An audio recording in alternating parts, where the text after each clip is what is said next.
Información precisa, completa, veraz, objetiva e independiente. Directo a tu pantalla. Radio Caracas Radio presenta Voz de América. En esta emisión de Venezuela 360. Demócratas en el Congreso pesimistas ante una posibilidad de diálogo en Venezuela. El Papa trató de hacer unas negociaciones y no funcionó porque Maduro no quiso. Se mantiene la expectativa sobre cuáles serán los cambios que impulsará la nueva administración de Estados Unidos. Comunidad venezolana LGBTQ revive esperanzas con el nuevo gobierno Biden-Harris. Necesitamos los mismos derechos que ustedes. Luchan por ponerle fin a la discriminación. Indígenas pemones detenidos claman por justicia. Tenía que haber sido juzgado en su propio territorio. Después de la muerte de uno de ellos por falta de asistencia médica, familiares de los reos exigen su liberación. Y restricciones para contener la pandemia, no la creatividad. Entonces vimos, bueno, si les creamos una tienda online donde ellos mismos puedan gestionar todo, a cambio nosotros hacemos las entregas. Max Delivery demuestra que no hay ni fronteras ni barreras cuando de emprendimiento se trata.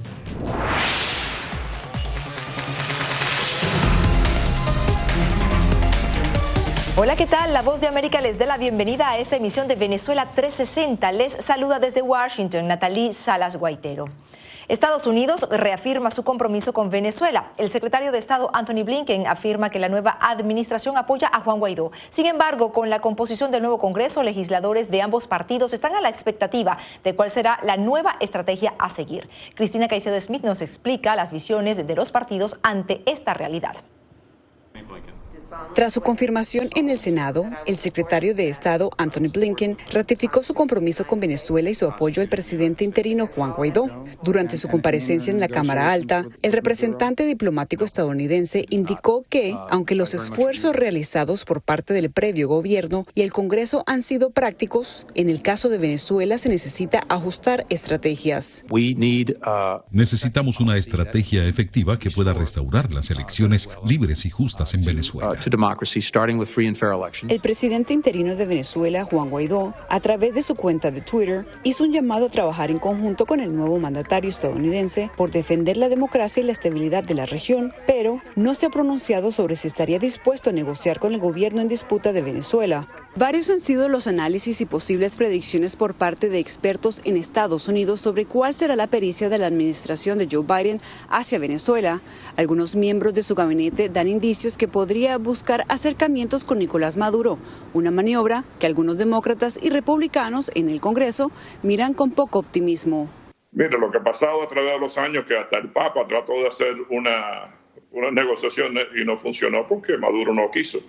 Pero en cualquier momento, si es legítima el esfuerzo de Maduro de sentarse con Guaidó y tener una conversación, yo creo que este país estaría de acuerdo. El legislador Albio Cires, miembro del Comité de Relaciones Exteriores de la Cámara de Representantes, asegura que Joe Biden no quitará sanciones y no cambiará mucho la estrategia de la previa administración. Y mientras el nuevo gobierno estadounidense organiza su gabinete y establece prioridades, el gobierno en disputa de Venezuela lanza una rama de olivo para ver si Joe Biden estaría dispuesto al diálogo. Decencia y contemplación, y también que cumpla el derecho internacional y establezca canales diplomáticos de diálogo. Estos diálogos arrancan ahora. Sin embargo, esta política de diálogo y negociación no es vista con buenos ojos por legisladores republicanos, ya que en previos intentos esta estrategia no ha dado resultados efectivos.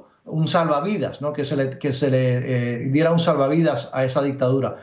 Espero que el presidente Biden no haga lo que Maduro quiere y ha esperado y piensa que va a recibir, que es un alivio a las sanciones negociaciones que le den legitimidad. Las opiniones en el Congreso de Estados Unidos sobre si se necesita implementar o no más sanciones al gobierno en disputa de Nicolás Maduro varían. Algunos legisladores expresan preocupación por los efectos negativos humanitarios que han podido tener durante la pandemia de COVID-19 y solicitan hacer una revisión de las mismas. Mientras, otros congresistas, como el ahora presidente de la Comisión de Asuntos Exteriores de la Cámara de Representantes del Congreso, Gregory Meeks, han indicado que es necesario regresar al diálogo con organismos como el Grupo de Lima, la Unión Europea y el Vaticano.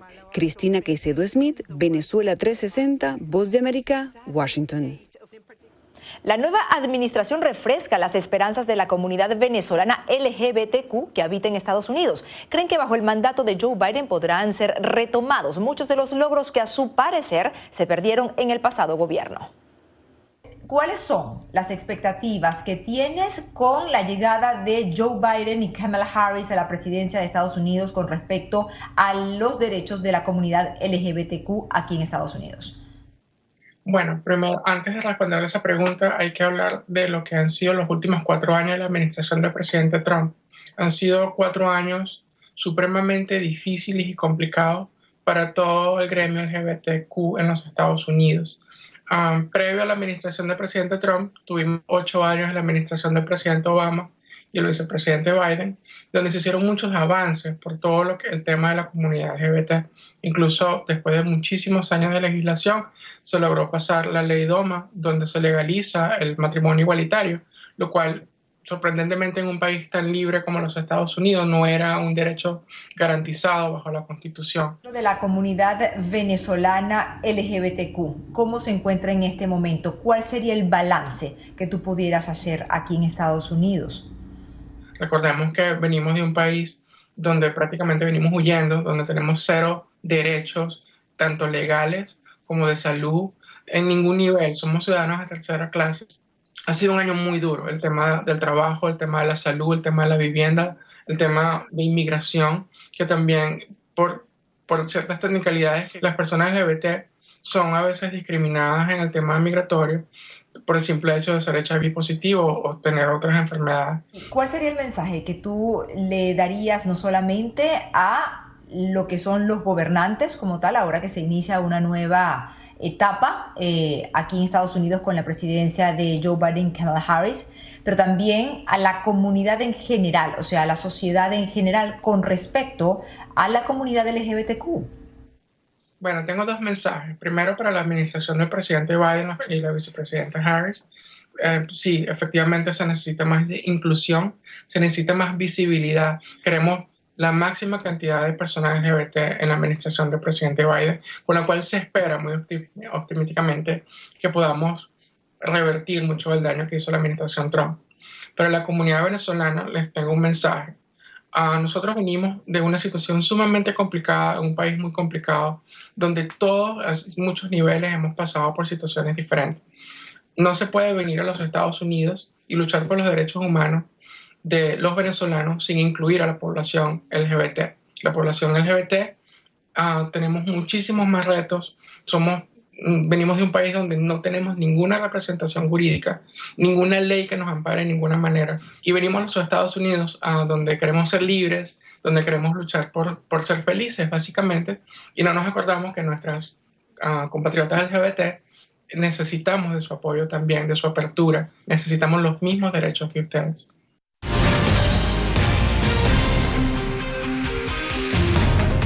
Un tercio de los fallecidos por coronavirus en Venezuela son trabajadores sanitarios, esto según datos oficiales, y esto se debe principalmente a las fallas del servicio de agua y falta de equipos de bioseguridad. Adriana Núñez Rabascal nos tiene los detalles desde Caracas. Al menos 320 trabajadores sanitarios han fallecido por coronavirus en Venezuela, según la ONG Médicos por la Salud. El estado Zulia tiene la cifra más alta de esos decesos con 75, seguido del distrito capital con 30. Especialistas ven con preocupación que la tasa de mortalidad del personal de hospitales y clínicas no haya bajado desde el comienzo de la pandemia, algo que atribuyen a la falta de medidas de higiene. Situación donde el personal de salud tiene que lidiar con la incapacidad de un sistema gubernamental que no le permita y no tenga la capacidad de darle material de bioseguridad al personal de salud, que tenemos residentes o algún grupo de residentes que ellos mismos tenían que comprar sus equipos de bioseguridad para poder asistir a una guardia, a un centro hospitalario o un centro público hospitalario. Que ningún hospital en Venezuela, al sol de hoy, puede decir que ha tenido agua corriente 24 horas al día, 7 días a la semana. Eso es algo como elemental, ¿no?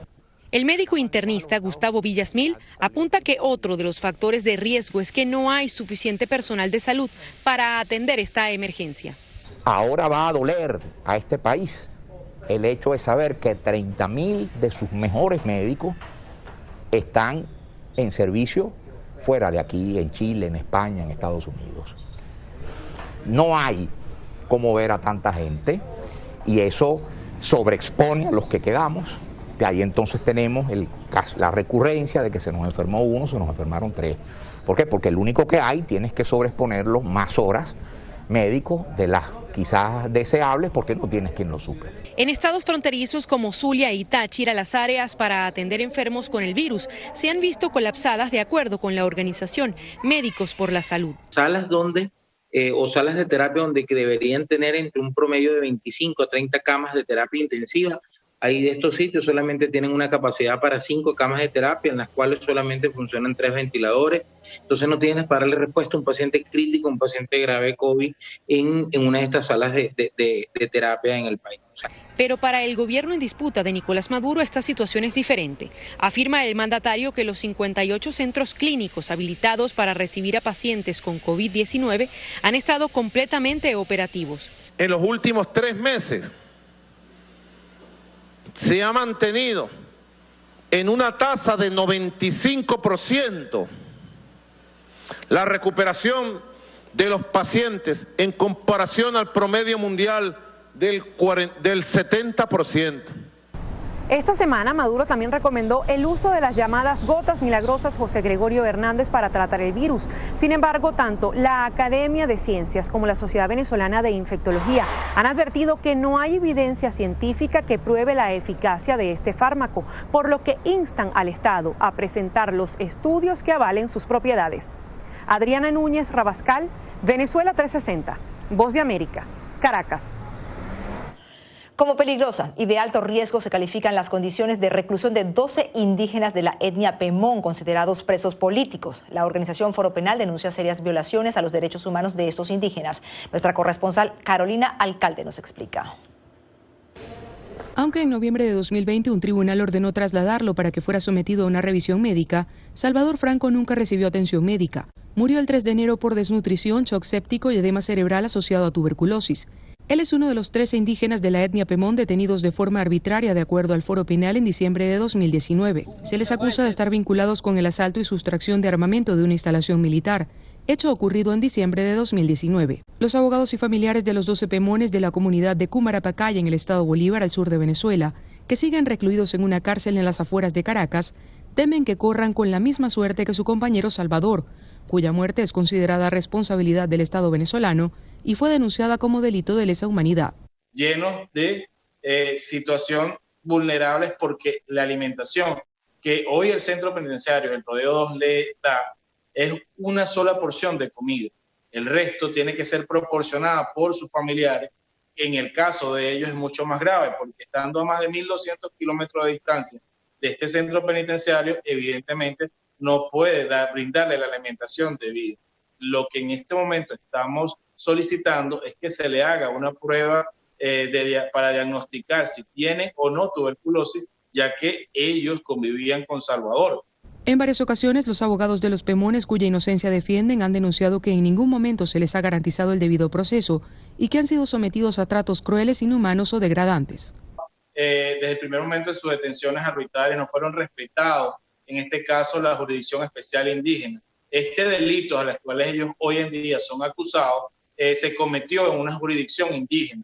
Es por ello que si en ese momento, respetando los derechos de los pueblos indígenas, tenía que haber sido juzgados en su propio territorio. Más sin embargo, hay que también aclarar que los delitos que hoy le son imputados a nuestros hermanos indígenas son delitos que no están dentro de la Jurisdicción Especial Indígena, como es el caso de terrorismo y asociación para delinquir.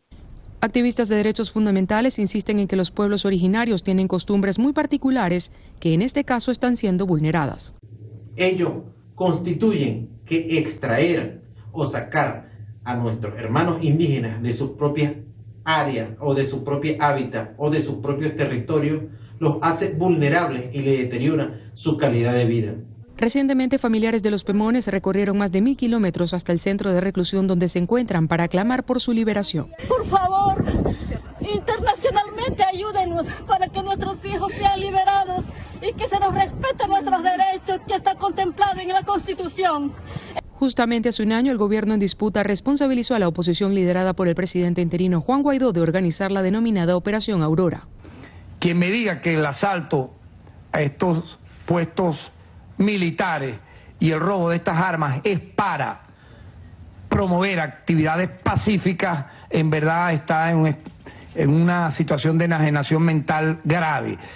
A pesar de que la oficina de la alta comisionada de la ONU para Derechos Humanos, Michelle Bachelet, pidió a las autoridades una investigación rápida e independiente, así como la adopción de las medidas necesarias para proteger los derechos de los detenidos, incluso el derecho a la salud, el gobierno en disputa no se ha pronunciado oficialmente sobre la muerte de Salvador Franco.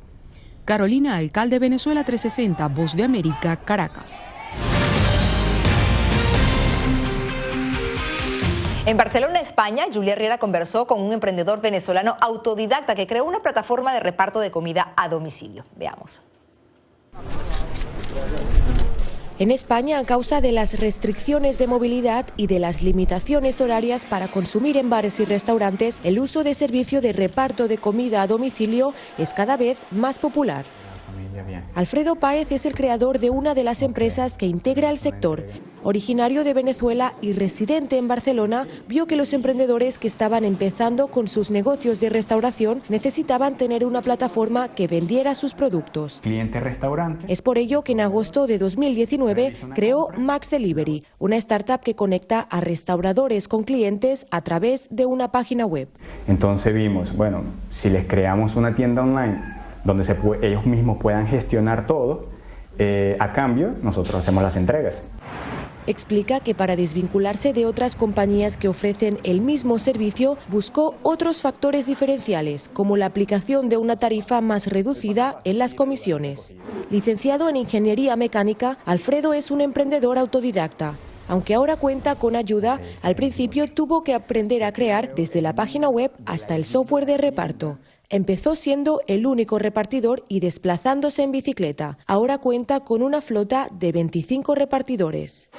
A causa de la pandemia, las compañías de reparto de comida a domicilio aumentaron su actividad de manera exponencial. Según un estudio realizado por la aplicación Fintonic, en España esa actividad creció un 225% respecto al año 2019.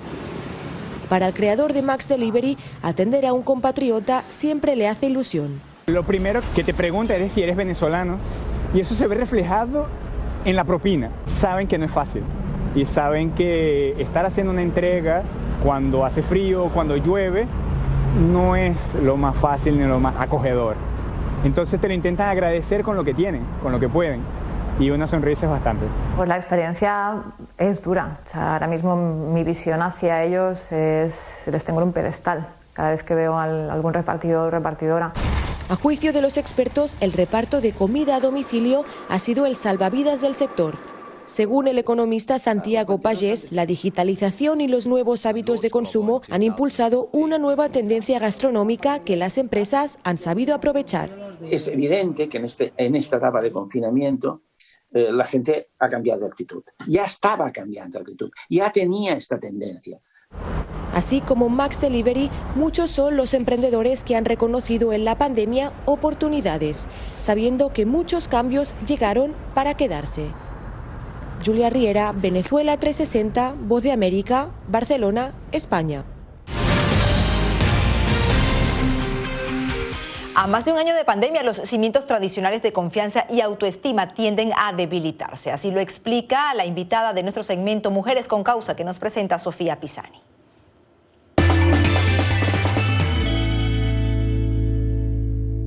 ¿Cuál es la causa de María Ángel Paulini Padrón? compartir la ciencia del bienestar para que cada uno pueda generar su camino y alcanzarlo desde cualquier deriva, desde donde se encuentre en este momento. María Ángel, tú eres una científica que explora la ciencia del bienestar. Cuéntanos un poco qué desafíos enfrenta la colectividad cuando ya se está prácticamente bajo un año viviendo en pandemia. Bueno, yo creo que el primer desafío es generar el espacio de confianza, porque esto vino a movernos mucho los cimientos y muchas de las cosas en las que confiábamos ahora no están o desaparecieron.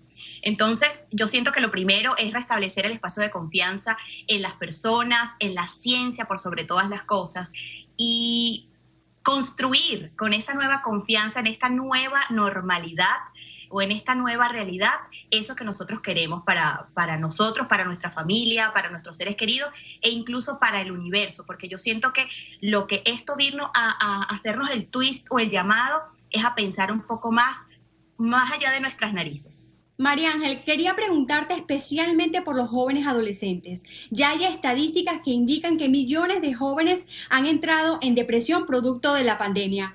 ¿Qué herramientas colocas a su disposición para que puedan enfrentar este momento? Sofía, me encanta que hagas esa pregunta porque para mí ha sido un ir y venir y recorrer el espacio donde cada vez personas más jóvenes están sostenidas sobre estos espacios de incomprensión donde la depresión va ganando terreno.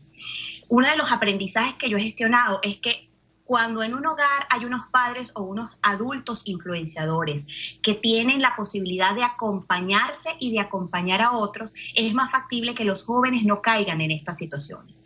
Cuando dentro del hogar hay adultos que no saben, no logran gestionar sus propias emociones, va a ser muy difícil que se puedan acompañar a estos adolescentes. Entonces, mi recomendación en este momento es mirar con atención esos patrones en el cambio de comportamiento que tienen los hijos, especialmente los adolescentes, y explorar un camino de acompañamiento que puede significar incluso pedir ayuda de un especialista para explorar las rutas que podemos conseguir para acompañarlos en ese proceso de entendimiento. La adolescencia es un periodo bien complejo. Yo creo que si nosotros nos ponemos en los zapatos de nuestros adolescentes en este instante y recordamos cómo éramos en ese momento, qué increíble sería vivir en nuestro tiempo una situación como la que ellos han vivido en este momento. Así que yo creo que el llamado es a ser más conscientes que tanto ellos como nosotros necesitamos acompañamiento y ese acompañamiento está disponible en muchos espacios de profesionales que como yo trabajamos sostenidas sobre la ciencia y generamos espacios para promover el bienestar.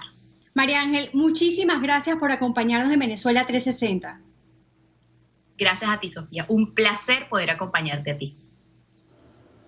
Y algo que parece producto de una paradoja, esta semana Venezuela envió un cargamento de oxígeno a Brasil. Más de 130.000 litros de oxígeno se destinarán a los hospitales de Manaos que colapsaron por un aumento en los casos de coronavirus. El envío se da pese a que el gobierno del presidente Jair Bolsonaro no reconoce al de Nicolás Maduro y a la falta de insumos en los centros de asistencia médica en Venezuela.